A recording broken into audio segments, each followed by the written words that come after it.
Olá, começa agora mais um programa Conexão Legislativa. Você entra em conexão com o Parlamento Paulista em nosso programa e hoje vamos falar da Semana de Liberdade Religiosa organizada pela deputada doutora Damares Moura, do PSDB. Vamos contar aí detalhes desse evento. Deputada, seja muito bem-vinda ao nosso Conexão de hoje. Oi, Guga. Boa tarde. Eu quero agradecer mais uma vez, não é, a oportunidade de poder falar com vocês do Conexão da Rede Alesp. Para mim é sempre uma oportunidade rica de compartilharmos as boas notícias. Obrigada, viu, Guga, pela oportunidade. Sem dúvida, deputado, e temos boas notícias, né? Tivemos aí a Semana de Liberdade Religiosa, a primeira em ambiente virtual, né? Diria que a sessão solene de comemoração do Dia da Liberdade Religiosa foi o primeiro evento, né? A primeira sessão solene do Parlamento Paulista em ambiente virtual. Quer dizer, a senhora entrou para a história com essa iniciativa. Eu quero que a senhora conte um pouquinho dessa sessão solene, que foi um grande sucesso aí nas redes, né, deputada? Eu acho que esse evento, ele teve algumas marcas importantes, não é? A primeira, você já mencionou, que foi o fato de termos a primeira sessão solene online da história da Assembleia Legislativa, não é? E, naturalmente, essa é uma das marcas deste evento, esse pioneirismo com relação às sessões solenes em ambiente virtual. Uma outra marca muito importante, Guga, é que também foi o primeiro Congresso Internacional de Liberdade Religiosa online do Brasil. Quer dizer, a sessão solene, ela instalou o primeiro Congresso Internacional, né, online de liberdade religiosa no Brasil. E nós conseguimos reunir neste evento, não é, aquelas que estão entre as maiores autoridades do mundo em defesa do direito à liberdade religiosa, não é? E, inclusive, um destes palestrantes, ele estava representando, não é, a mais antiga associação internacional de liberdade religiosa do mundo, que já conta com mais de 120 anos. Foi fundada em 1893, não é? E ele esteve conosco, foi uma palestra... Sim, Guga? Muito interessante, né, deputada? E dentro dessa sua linha de raciocínio, eu vejo um dado aqui que mais de 50 mil pessoas acompanharam esse evento. É um número excelente, hein, deputada? Exatamente. E aí, a vantagem, eu tenho feito uma homenagem permanente à tecnologia nesse período emergencial, não é, de crise de saúde pública que nós vivemos, porque é uma ferramenta extraordinária.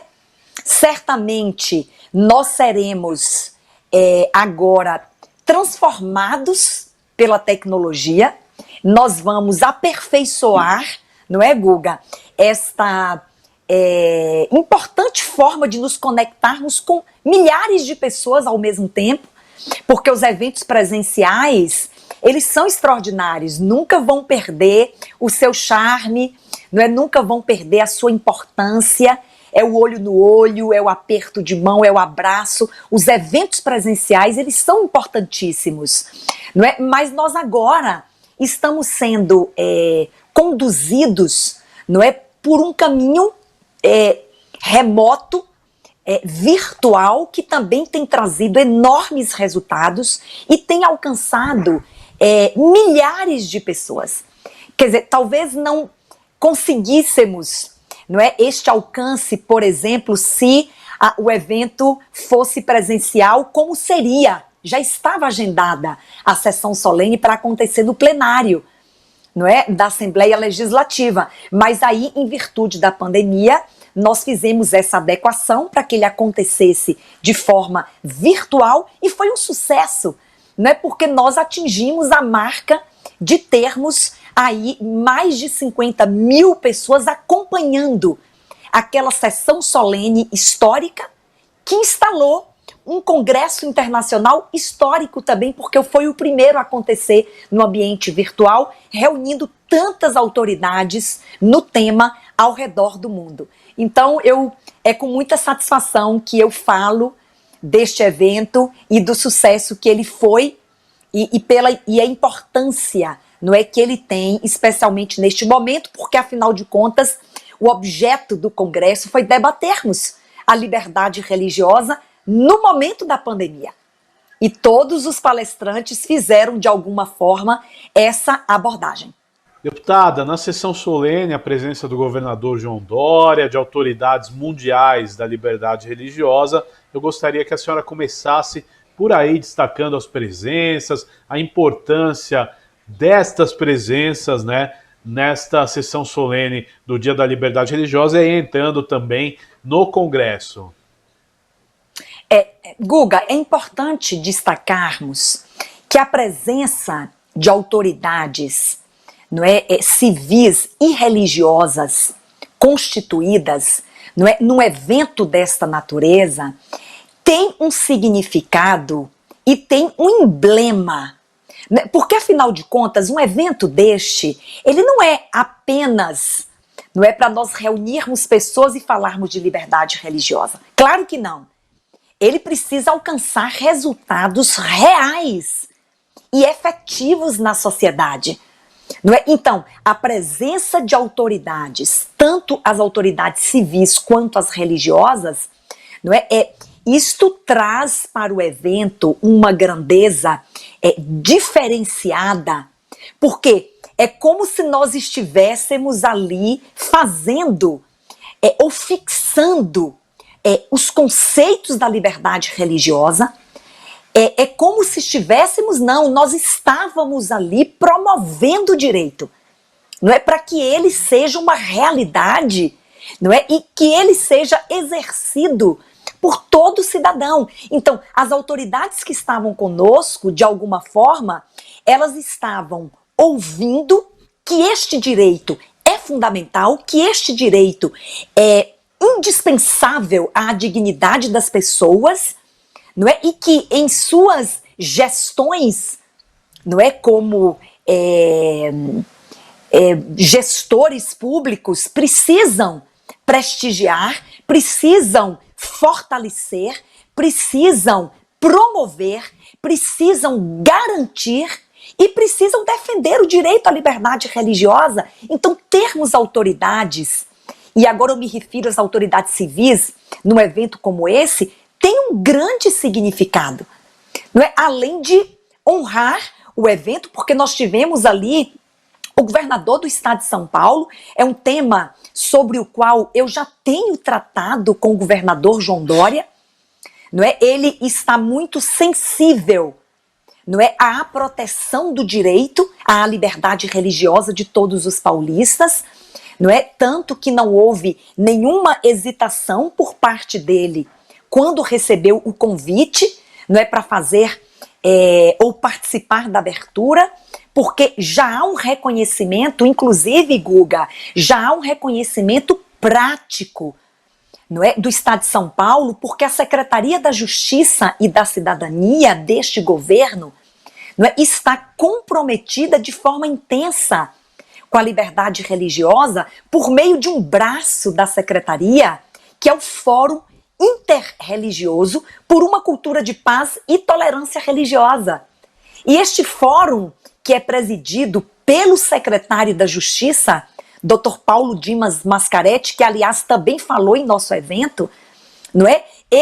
O secretário, ele está planejando grandes ações, inclusive educativas, porque nós só podemos transformar realidades intolerantes por meio da educação. Então, quando você tem a Secretaria de Estado da Justiça e da Cidadania envolvida e comprometida em educar pessoas, em educar a sociedade para reconhecer o direito do outro de professar livremente e ser respeitado na sua crença religiosa, é um grande ganho para este Estado.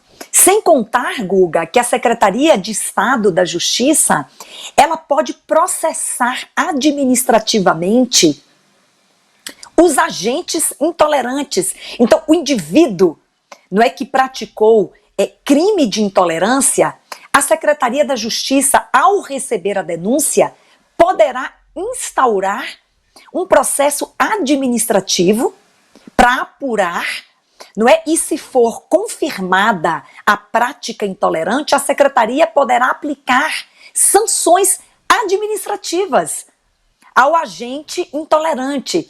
Então, quando temos autoridades, e aí eu volto à sua pergunta, não é? Quando temos autoridades civis, e também tínhamos as religiosas, e eu vou falar disso também, quando temos autoridades civis em eventos como este, como o governador do estado, o presidente da Assembleia Legislativa estava conosco, prefeitos, Guga, de vários municípios de São Paulo, vereadores de vários municípios de São Paulo estavam presentes naquele evento, não é? Eles estão ali para juntos formarmos essa importante rede, não é, de promoção e de defesa da liberdade religiosa. Então é emblemático, tem um simbolismo, não é, além de engrandecer e honrar, não é, o nosso evento, a presença de autoridades tão importantes como o governador do estado, que é o chefe,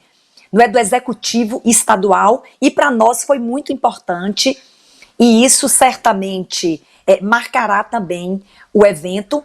E falando agora das autoridades religiosas, não é? Nós tínhamos ali representações dos mais diversos segmentos religiosos, não é? Nós tínhamos lideranças budistas, nós tínhamos lideranças islâmicas, nós tínhamos lideranças do cristianismo, nós tínhamos lideranças das religiões de matrizes africanas, que são as mais perseguidas aqui no Brasil e no estado de São Paulo, não é? Tivemos a presença do arcebispo-geral de São Paulo, Dom Odilo Scherer, tivemos a presença do presidente da Igreja Adventista do Sétimo Dia no estado de São Paulo, não é? E tivemos ali também lideranças hinduístas.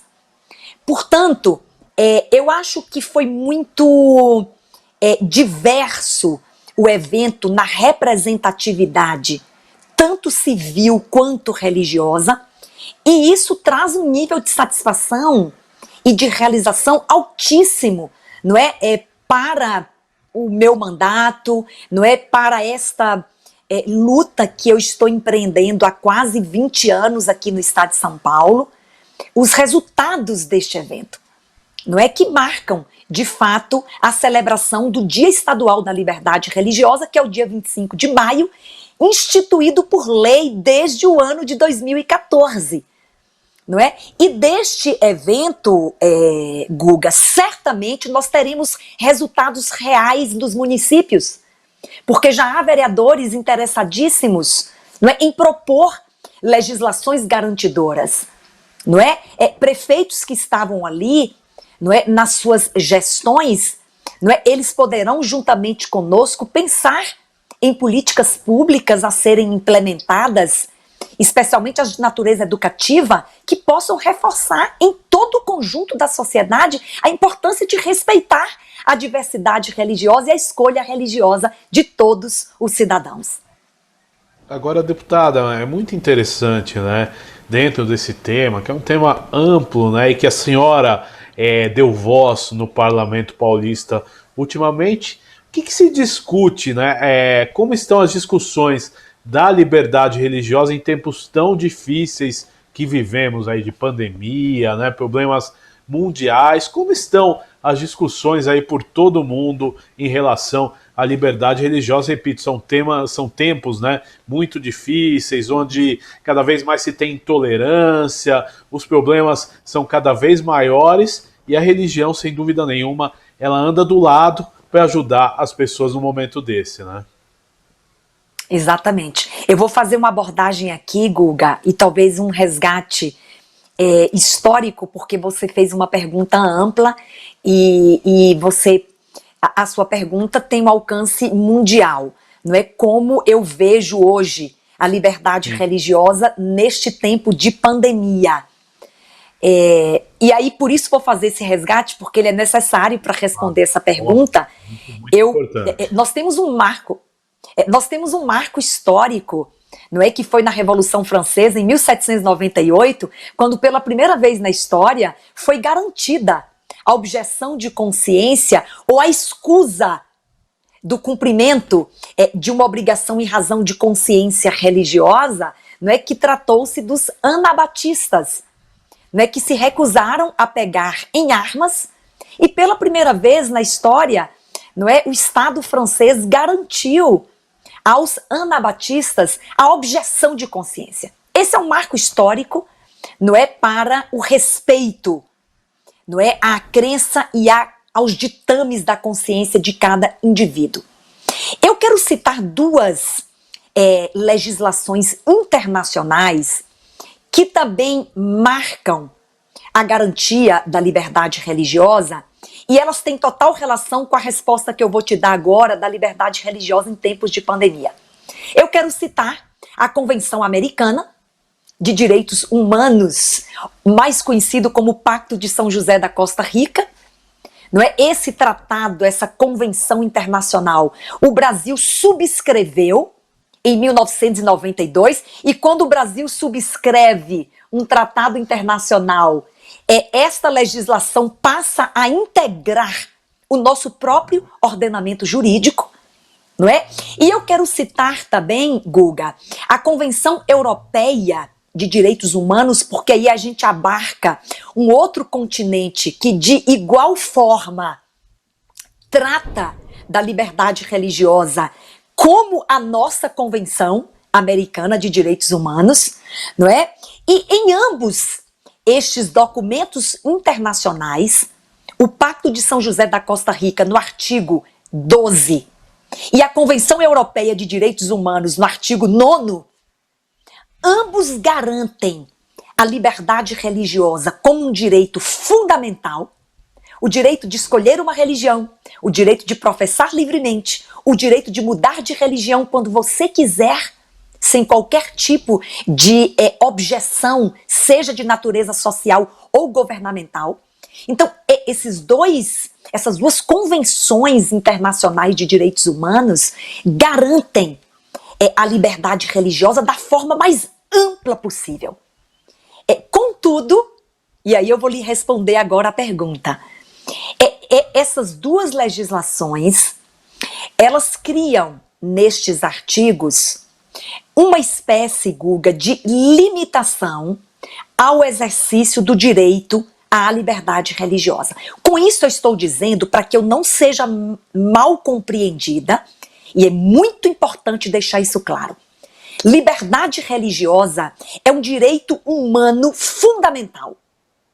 Liberdade religiosa está inserido entre os direitos humanos fundamentais. O que é um direito fundamental? É aquele sem o qual não há dignidade humana.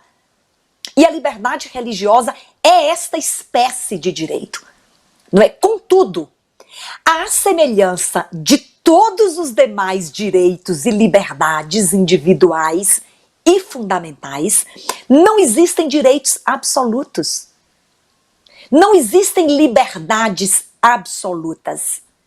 E aí a gente pode fazer até outro programa para falar da liberdade de expressão, que tem muita gente achando que é um direito absoluto e que autoriza você falar o que quer, na hora que quer e do jeito que quer. Não é verdade. Não há liberdades absolutas. Todas elas têm um limite. E sabe qual é o limite, Guga? É a dignidade do outro. Todas as vezes que eu exerço um direito ou uma liberdade violando, diminuindo, ainda que minimamente, a dignidade do outro, e dignidade é valor, tudo aquilo que eu digo, que eu faço, não é, que diminui ainda que minimamente o valor do outro ou a sua dignidade, eu estou extrapolando o exercício do meu direito e da minha liberdade. Portanto, não há direitos absolutos, e esses dois documentos internacionais confirmam isto. não é? E o nosso Pacto de São José da Costa Rica diz lá no artigo 12 exatamente que quando nós estivermos diante de uma situação que envolve saúde pública, ordem pública e segurança pública, o direito à liberdade religiosa, ele não pode ser retirado, mas ele pode sofrer alguma limitação, e uma limitação temporária, que é o caso que estamos vivenciando agora. Então, para deixar claro que liberdade religiosa é um direito fundamental, pode ser retirado? Não pode. O Estado brasileiro não pode, até porque a Constituição, no artigo 5º, garante a inviolabilidade desse direito. É uma cláusula pétrea. E está no rol de direitos fundamentais, que é o artigo 5º. Contudo, Guga, diante de uma situação tão grave de saúde pública, nós podemos ter uma limitação do direito à liberdade religiosa, que no nosso caso e na pandemia tem sido o quê? A suspensão, por exemplo, de reuniões religiosas que geram aglomeração. Né? Os cultos, as reuniões religiosas, elas aglomeram muitas pessoas. E isto coloca em risco um outro direito fundamental, que é a saúde pública. Né? Então, de forma temporária e de forma adequada e seguindo o princípio do direito da razoabilidade, não é? Nós estamos passando por um período de alguma limitação, não é? À liberdade religiosa, mais especificamente as reuniões religiosas, vamos chamar assim, não é? Para a preservação e em nome da garantia da saúde pública. Acho que respondi sua pergunta. Sem dúvida, né, deputada? Foi uma aula muito interessante. E dentro desse conceito, a senhora tocou no assunto no final, que é importante. Alguns líderes religiosos optaram por manter, né, as suas reuniões em tempos de pandemia. Isso diria, é uma atribuição da liberdade religiosa, ele poder manter esse culto? Esse culto, Guga, essa reunião? Você sabe que todos os estados e municípios, eles têm autonomia para editar, é uma autonomia garantida pela Constituição, de editar os decretos, não é, que vão viger durante a pandemia.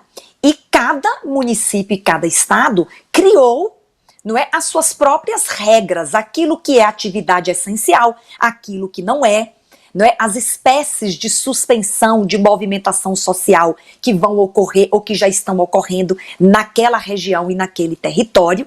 E naturalmente a gente tem de tudo no Brasil, não é? Alguns decretos, e pouquíssimos na minha avaliação, não é? Eles extrapolaram no que diz respeito à liberdade religiosa e criaram sanções que a mim me parece que superaram o razoável, não é, para cultos religiosos. Por outro lado, não é, os líderes religiosos foram muito colaborativos. Eu quero homenagear e cumprimentar a cooperação e a colaboração dos líderes que estão, em geral, realizando suas cerimônias religiosas de forma online.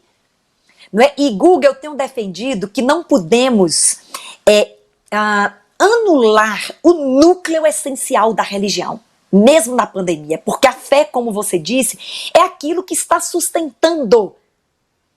Para aqueles que têm fé, porque aos que não têm eu os respeito profundamente, mas aqueles que têm fé é o que lhes está sustentando agora nesse momento de pandemia. Então é importante, guardadas as seguranças sanitárias de conservação da saúde pública, que também conservemos um núcleo que eu chamo de núcleo essencial da religião.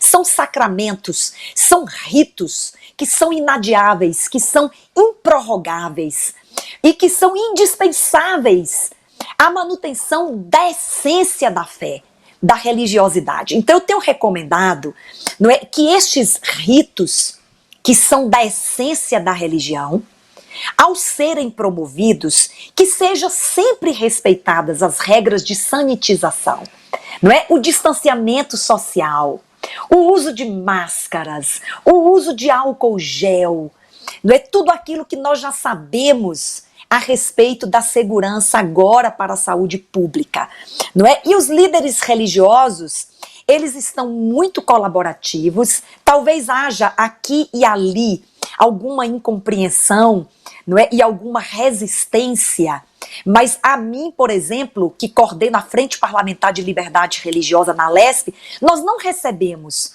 uma denúncia importante, não é, de insurgências e de atos ou ações que comprometam a saúde pública. Deve ter e tem casos isolados de resistências, não é? E isso tem muita relação também com o diálogo, não é? Eu acho que dialogando, e eu tenho me proposto a fazer isso sempre com os líderes religiosos, nós encontramos o consenso e a tecnologia nos ajuda a mantermos a essencialidade, não é, da fé, e há alguns ritos que são individuais e personalíssimos e que não comprometem a saúde pública.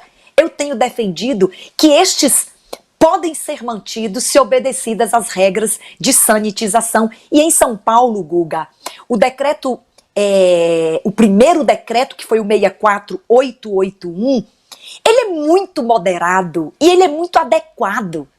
Ele nem se refere a atividades religiosas. No artigo 4º, ele tão somente recomenda a suspensão da movimentação social que vai comprometer a saúde pública, né? E os religiosos entenderam o recado e o nosso decreto paulista, ele foi muito adequado, respeitoso e moderado no que diz respeito à atividade religiosa, e talvez por esta razão mesmo ele tenha sido tão respeitado pelos líderes religiosos do estado de São Paulo, a quem eu parabenizo nesse instante, aos quais eu parabenizo. Deputada Damares Moura, estamos chegando nos momentos finais do nosso programa. A gente não pode deixar, né, de abordar um assunto que no projeto 350 de 2020 da Assembleia Legislativa de São Paulo teve aprovado uma sugestão sua. Eu gostaria que a senhora falasse sobre essa sugestão que foi aprovada e está indo para a sanção do governador João Dória. Eu vou ser bem breve, que eu sei que o tempo é curto, mas só para concluir os eventos da liberdade religiosa, que foi o nosso congresso e a sessão solene, mas nós tivemos, Guga, uma semana de eventos, não é? E eu quero destacar mais dois, que foi o primeiro simpósio de liberdade religiosa da Frente Parlamentar de Liberdade Religiosa que eu coordeno, com as entidades temáticas nacionais e internacionais que defendem liberdade religiosa. Tivemos 12 entidades, não é, representando interesses de religiosos islâmicos, de religiosos cristãos. Tivemos um representante da IRLA, que eu me referi à mais antiga Associação de Liberdade Religiosa, uma entidade que representa a defesa das religiões de matriz africano e dafro, né? Tivemos ali 12 entidades comprometidas em, juntamente conosco, formarmos uma rede de ações concretas que já estamos trabalhando nelas, não é? Porque eu acredito em trabalho em rede, Guga, em equipe. Juntos, aí é um chavão, né? Juntos somos mais fortes. E nós tivemos um simpósio com os presidentes de 12 entidades naquela semana, e tivemos um colóquio, que foi um outro evento muito significativo, com o secretário da Justiça, né? A Frente Parlamentar e a Secretaria da Justiça juntas, não é? Tratando do tema e prospectando ações, não é? De transformação de realidades intolerantes, e tudo isto já está gerando resultados práticos. Não queremos só fazer evento e fazer festa. A gente celebra a liberdade religiosa, mas a gente extrai, e já estamos extraindo desta semana resultados práticos na formação de rede de apoio, de atendimento, de ações educativas, de construção de cartilhas, campanhas, muita coisa boa vindo aí que a gente vai falar no futuro. E para encerrar, eu tô rindo até agora, né, Guga? Porque também é histórico, né? A Assembleia Legislativa construiu um projeto de lei subscrito por uma grande parte dos deputados, não é? Isso também é histórico para a Alesp, a primeira Assembleia Legislativa no Brasil, primeiro a aprovar uma resolução para cortes dos nossos próprios salários. Foi a primeira e a única que eu tenho conhecimento. E o segundo, construir um projeto de lei específico para o período de pandemia, enfrentando impactos econômicos, enfrentando impactos sociais. E eu não poderia deixar de incluir nesse projeto de lei a garantia da liberdade religiosa neste período, não é, de calamidade pública. E a emenda 100 foi acolhida, nós criamos um capítulo no PL 350, não é, apelidado de projetão, de enfrentamento dos impactos econômicos e sociais da pandemia. Não é?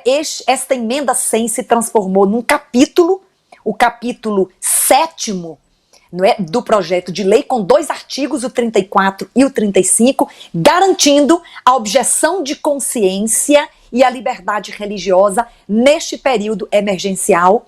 E isso também é histórico para o Estado de São Paulo, para a Assembleia Legislativa contemplar um tema, não é, árido como este, neste projeto de lei.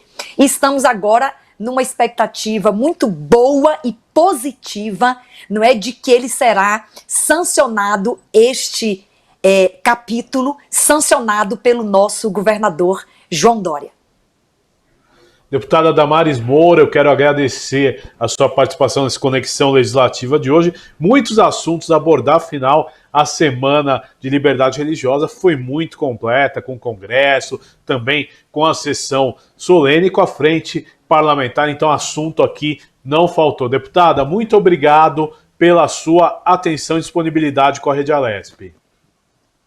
Guga, eu que agradeço a vocês sempre, que fazem um trabalho extraordinário e muito rico, não é? E agradecer a todos os telespectadores da TV Alesp que prestigiam, não é, este importante canal e tão rico em informações e conteúdos. Muito obrigada, Guga, e um grande abraço a você e a toda a equipe e aos nossos telespectadores. Muito obrigado. Esta foi a deputada Damares Moura, do PSDB, no nosso Conexão Legislativa de hoje. É você fazendo a conexão com o Legislativo Paulista. Você pode ver e rever este e outros programas em nosso canal no YouTube. Até o nosso próximo encontro. Tchau!